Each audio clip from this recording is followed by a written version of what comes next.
Hi అండి, ఈరోజు బెండకాయ కర్రీ చేస్తున్నాను. అది ఎలా చేస్తానో మీకు చూపిస్తాను.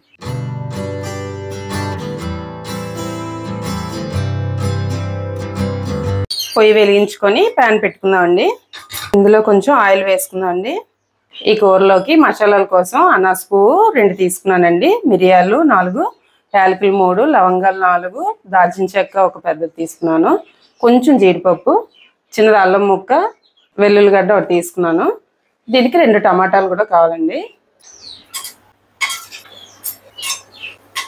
ఈ మసాలా దినుసులన్నీ వేసుకొని లైట్గా వేగిన తర్వాత 2 పెద్ద ఉల్లిపాయలు తీసుకున్నానండి. ఇలాగ నిలువుగా కట్ చేసుకొని ఇవి కూడా వేసుకుందాం. ఇప్పుడు వీటిని ఒకసారి కలుపుకుందాం.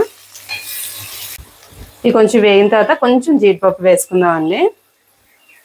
నేను 2 టమాటాలు పెద్ద తీసుకున్నానండి, ఇవి కూడా ఇందులో వేసుకుందాం. ఎక్కువ వేగక్కర్లేదు, ఉల్లిపాయ లైట్గా వేగితే సరిపోద్ది.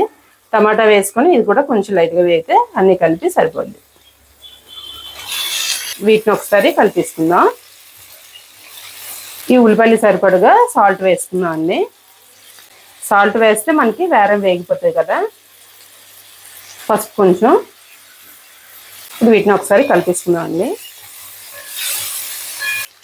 ఎండలేటండి బాబు, మండిపోతున్నాయి. ఇప్పుడే ఇలాగ ఉన్నదంటే మళ్ళీ ఇంకో 2 నెలలు మనకి ఎండలు ఉన్నాయి, ఎలాగో ఏటో. ఈ మాత్రం వేగితే సరిపోద్దండి, మరీ వేగక్కర్లేదు. ఇందులో కొంచెం కొత్తిమీర వేసుకుందాం. స్టవ్ ఆపేసుకొని వేసుకోవచ్చు, వేగక్కర్లేదు. ఇది కొద్దిగా చల్లనిద్దామండి. ఉల్లిపాయలు వేయిపోయి కదండి, చల్లగా అయిపోయి. ఇప్పుడు మిక్సీ చేసుకుందాం. ఇది ఇందాక అల్లం ముక్క చూపించాను కదా, అది ముక్కలు కట్ చేసుకొని ఇందులో వేసుకుందాం. వెల్లుల్లిపాయలు ఒలుచుకున్నవి కొంచెం తీసుకున్నాను కదా, అవిని. ఇప్పుడు దీన్ని మిక్సీ చేసుకుందామండి. ఇందాక వేయించుకున్నాం కదండి ఉల్లిపాయలు, అదే మూకుల్లోనే కొంచెం ఆయిల్ వేసుకొని మనం మిక్సీ పట్టుకున్నాం కదండి పేస్ట్ని, అది ఇందులో వేసుకుందాం. మంట కొంచెం తగ్గించుకొని వేయించుకోవాలి.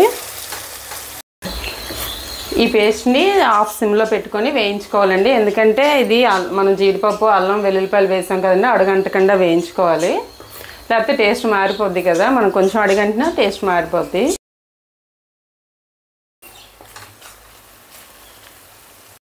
ఇవన్నీ చెప్తున్నారు, ఉల్లి వేయిస్తున్నారు, అసలు బెండకాయలు ఎక్కడ అని అనుకుంటున్నారా?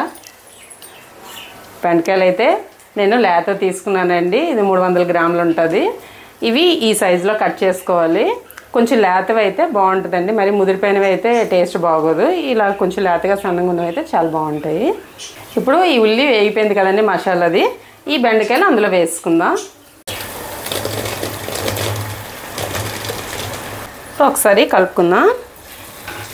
ఈ మసాలా అంతా వీటికి పట్టేలాగా కలుపుకుందాం అండి.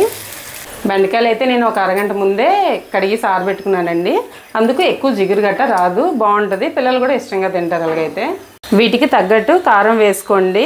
అంటే మాకైతే కారం తక్కువ కదా, అందుకని నేను 1.5 స్పూన్ వేసుకున్నాను కారం.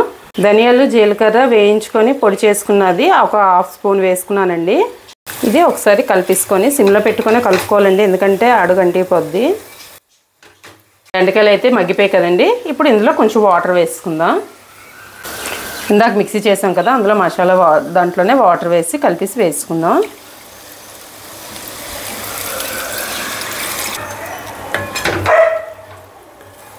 ఈ స్టేజ్లోనూ ఉప్పు సరిపోయిందో లేదో చూసుకోవాలండి.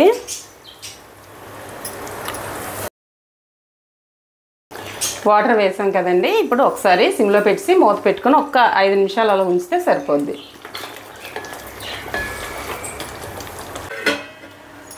ఒక 5 నిమిషాలు ఇలా మూత పెట్టుకొని మగ్గనిద్దామండి కూర. మూత తీసి ఒకసారి చూద్దామండి. చూసారు కదా, కూర కొంచెం దగ్గర పడితే అయిపోయినట్టే. కూర అయితే అయిపోయిందండి, ఇంకా స్టవ్ ఆఫ్ చేసేద్దాం. ఇప్పుడు బెండకాయ గ్రేవీ కర్రీని బౌల్లోకి తీసుకుందాం అండి.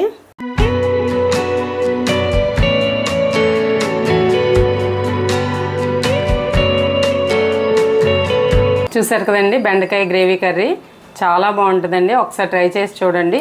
గ్రేవీ కర్రీ లాగా చపాతీలోకి, రోటీలోకి, రైస్లోకి అన్నిటిలోకి బాగుంటుందండి. ఈ కర్రీ గ్రేవీ పిల్లలకి చాలా నచ్చుతుందండి, చాలా బాగుంటుంది కూడా. ఒకసారి మీరు ట్రై చేయండి. ఈ వీడియో కానీ మీకు నచ్చినట్లయితే లైక్ చేయండి, షేర్ చేయండి, సబ్స్క్రైబ్ చేయడం మాత్రం మర్చిపోకండి.